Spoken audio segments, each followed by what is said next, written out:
В этом выпуске мы расскажем о самом слабом месте танков – обзорности. Как решали эту проблему конструкторы самых первых машин, зачем танку перископ и на какую модель начали серийно устанавливать приборы ночного видения.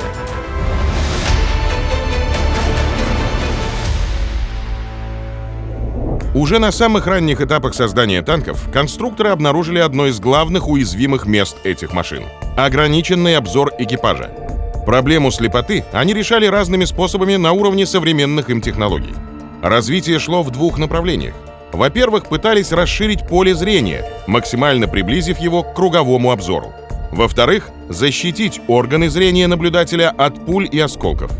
На первых британских танках серии от Марк 1 до Марк 3 командир и водитель пользовались смотровыми люками в лобовом листе, которые прикрывали бронещитками. По бокам корпуса были прорезаны смотровые щели, однако боевой опыт показал, что они не обеспечивали хорошего обзора, а осколки и брызги свинца от пуль, попавших в броню вблизи них, ранили лица и глаза танкистов. Попадая под обстрел, экипаж был вынужден закрывать смотровые лючки щитками и полностью ослеплять танк. С модификации Марк 4 смотровые щели в бою прикрывались откидными стальными щитками с сеткой из мелких отверстий, а экипажам выдали защитные очки и маски. Но все равно обзор из танка был неудовлетворительным. В Марк 5 для обеспечения лучшего обзора рубку увеличили. В ее крыше выполнили прямоугольный люк с откидной крышкой, а в корме на крыше смонтировали дополнительную рубку со смотровыми лючками.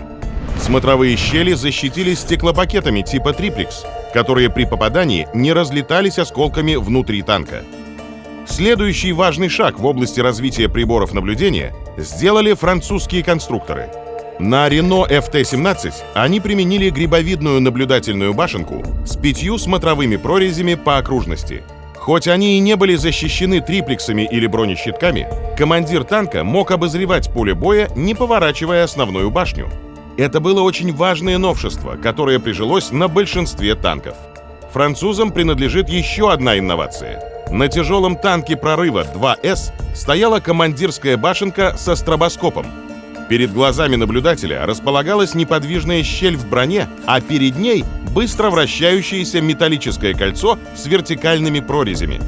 Танкист видел пространство перед щелью непрерывно, а пуля или осколок снаряда, встречая на своем пути металлическое кольцо, обладающее большой угловой скоростью, летели в сторону. При всей своей оригинальности приборы такого рода были сложны, ненадежны, дороги и в дальнейшем не получили широкого распространения. В межвоенный период стали массово применяться противотанковая артиллерия и крупнокалиберные пулеметы. Они имели малые размеры, их было легко замаскировать на местности. Вовремя необнаруженная противотанковая пушка, внезапно открывшая огонь, представляла для танка смертельную угрозу. Кроме того, танки сами по себе являлись прекрасным противотанковым средством, а танковые дуэли стали обычным явлением. Тот, кто первый обнаруживал танк противника, получал значительное преимущество. Все это повлекло за собой повышенные требования к приборам наблюдения. И здесь свое слово сказали немецкие конструкторы. На ПЗ-3 они полностью освободили командира от побочных обязанностей, оставив ему главные. Одним из приоритетов было наблюдение за полем боя. Для этого у командира была наблюдательная башенка со смотровыми приборами по окружности. Немецкий танк ПЗ-4Е вообще был рекордсменом по количеству и качеству приборов наблюдения. Их было целых 14. Но все равно, для более эффективного обзора поля боя, командиры танков всех стран были вынуждены, рискуя собственной жизнью, выглядывать из открытого люка. На танках периода Второй мировой войны приборы наблюдения продолжали совершенствоваться и позволяли вести обзор как при интенсивном ружейно-пулеметном обстреле, так и при разрывах осколочно-фугасных боеприпасов. Смотровые щели были защищены бронестеклами. На крыше башни и корпуса устанавливались неподвижные и подвижные перископы. И все же, несмотря на эти решения, обзорность из танка была неважной ввиду малого поля зрения каждого из наблюдательных приборов. В конце войны получили широкое распространение ручные кумулятивные противотанковые гранатометы, выстрел из которых пробивал любую танковую броню.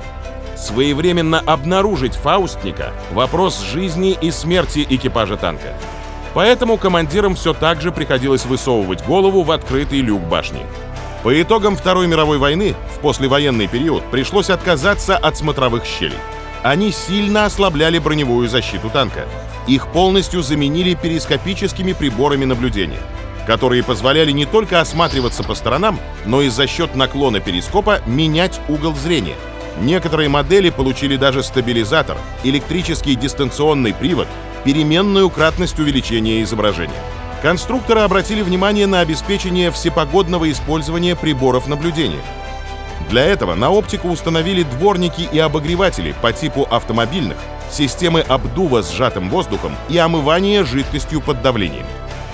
Дальнейшее развитие приборов наблюдения идет в сторону объединения их в компактные универсальные модули, защищенные бронекорпусом и оснащенные многоканальными электронными средствами обзора, цветными видеокамерами высокой четкости и тепловизорами дальнего диапазона инфракрасного излучения. Даже в ясную погоду наблюдение за обстановкой во время боевых действий – тяжелая задача. Но все становится еще сложнее, если бой происходит ночью. В комментариях вы спрашивали о приборах ночного видения и их использовании на танках.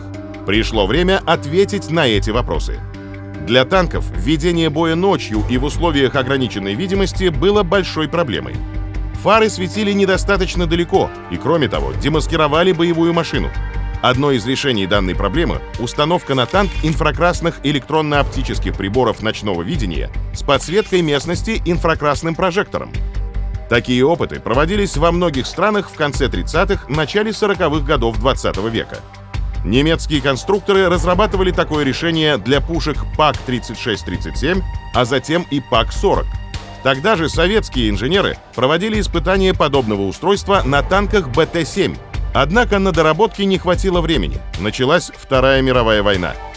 Впервые в мире серийные приборы ночного видения были установлены осенью 1944 года на немецкие танки ПЗ-5 «Пантера». Штатное устройство позволяло видеть цель на расстоянии до 400 метров. Однако и такое решение было успехом в данной области. В последующие годы проблему дальности видимости пытались решить установкой инфракрасного прожектора большей мощности на бронетранспортеры. Данная машина получила имя «Филин» и подсвечивала цели на расстоянии до 1,5 километров. Дальнейшие же разработки в этой области привели к тому, что дополнительная подсветка цели перестала быть необходимой. В послевоенный период ученые также работали над новым решением проблемы — тепловизором. Подобные устройства активно применялись в морском флоте, однако для танка они были слишком громоздкими. И в результате серийно их начали устанавливать на танки только в 80-х годах. Гонка технологий, связанная с обзорностью, по напряженности не уступает гонке вооружений.